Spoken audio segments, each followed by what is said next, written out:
Vous écoutez le débrief issu de l'émission spéciale SanDisk SP802 du podcast Faut pas pousser les ISO, diffusé le mardi 26 mars 2024.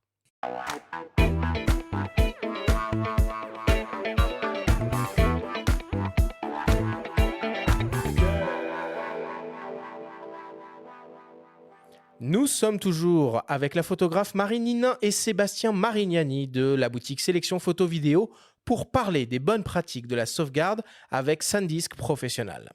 Marie, Sébastien, si on devait essayer de résumer, de synthétiser tout ce que l'on s'est dit pendant cette émission.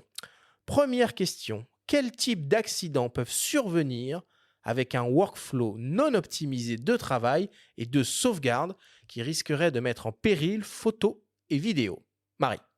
Donc, tous les problèmes informatiques, en dehors du vol, les incendies, les inondations, enfin toutes les catastrophes naturelles, et puis les erreurs humaines. Je rajouterais même les nouvelles tendances du moment, savoir le hacking et les virus informatiques. Sébastien, est-ce que tu peux nous expliquer pourquoi il est préférable de choisir des disques en technologie SSD pour ce qu'on appelle le travail et des technologies en disque HDD pour ce qu'on peut imaginer être l'archivage long terme? Oui, alors en fait, le disque de travail en SSD, parce que tu vas te permettre de pouvoir mettre directement tes images, les traiter avec rapidité, via ton ordinateur, Mhm. et le HDD va te permettre de transférer tout ce que tu viens de faire sur un disque de sauvegarde qui, lui, est là pour être pérenne et ne pas forcément être utilisé, sauf si tu as eu un problème avec ton disque de travail. Et qui a de grandes capacités Et par qui a rapport au évidemment, SSD oui, à oui, l'heure tout à fait. actuelle, en tout cas. Et beaucoup plus abordable. Et Au beaucoup plus prix, abordable, au évidemment. téraoctet. Ok, quel est le disque SSD le plus performant à l'heure actuelle proposé par SanDisk Professionnal? Je crois, de mémoire, hein, je crois que c'est le G40 qui doit aller jusqu'à 3000 mégabytes par seconde. À quoi peut ressembler le workflow de travail d'un photographe ou vidéaste amateur ou professionnel? Alors idéal, je sais pas, mais par contre, je vais te dire, en fait, le mien qui est, celui que je préconise pour, l'ensemble des clients qui viennent, me voir. C'est ce que j'ai fait avec Marie, c'est ce que j'ai fait aussi avec Raphaël. C'est d'avoir un disque de travail en SSD, on va dire de 2 téra, d'avoir un disque de sauvegarde qui va être un disque en HD, un disque dur, pardon. Ça va être un disque dur en général, entre 6 et 12 selon si c'est de la photo et de la vidéo, et un deuxième encore qui va être là pour sauvegarder ce premier. Le disque de travail, une fois que les RAW ont été travaillés, qui sont devenus des JPEG traités, je le formate et ça redevient un disque de travail. Donc, pour être bien clair, un disque qui va être plus ou moins nomade, puisque c'est un petit disque, que je peux amener soit avec moi dès que j'ai transféré mes données. Donc je choisis mes images, je les mets sur ce petit disque-là, je prends ma tablette, je commence, ce que je disais tout à l'heure, à travailler mes images avec Lightroom Mobile, ce qui fait qu'elles sont traitées. Après, je les récupère dans mon Lightroom puisqu'elles sont déjà sur le cloud d'Adobe. Une fois que j'ai fait ça et que mes JPEG, mes RAW sont transformés en JPEG, je les mets dans un disque dur de 6 téraoctets. Et ce disque dur de 6 téraoctets est redondant et se retrouve sur un autre disque. Et c'est ce disque-là, effectivement, dont on parlait tout à l'heure, qui va se déplacer et qui va aller ailleurs quand je vais partir de chez Ouais, moi. tu ne laisses pas deux disques au même Non, endroit. non.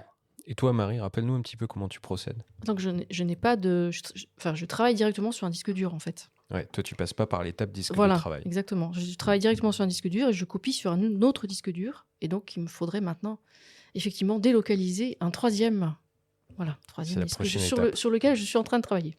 Ouais, mais c'est chouette. Non, mais tout ça, c'est vachement, ça illustre à quel point on est différents et on a des approches différentes par rapport au fameux flux de travail. Hein. Et oui, et Donc, puis tout ça peut s'améliorer. Il faut trouver le juste équilibre entre investissement économique, complexité, contrainte et sécurité. Voilà, tout le monde n'a pas les mêmes besoins ou possibilités à ce niveau-là. Mais tu l'as vu, en fait, dans les différentes capsules que tu as fait, Stéphane n'utilise pas du tout ce système-là. Olivier est plus proche de ce que je fais, avec effectivement un disque SSD de travail sur lequel il va tout de suite bosser rapidement sur ses fichiers.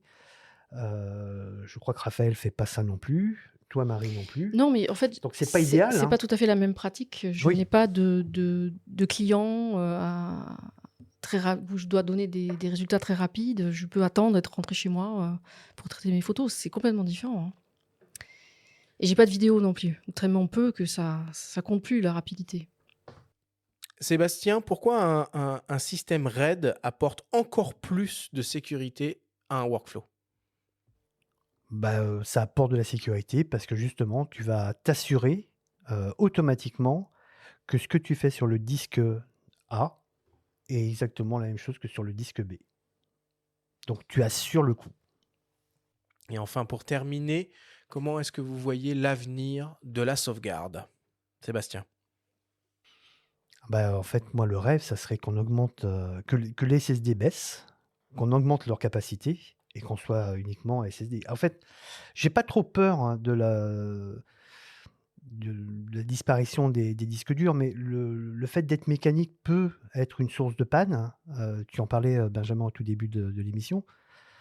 Ça peut être un risque. Mais on a vu aussi au cours de la discussion que le SSD, c'est aussi un risque. Donc en fait, il y a pas, l'avenir, moi non, effectivement le SSD parce que je trouve ça plus rapide, c'est de la mémoire flash, et si c'est bien entretenu, il y a pas de souci.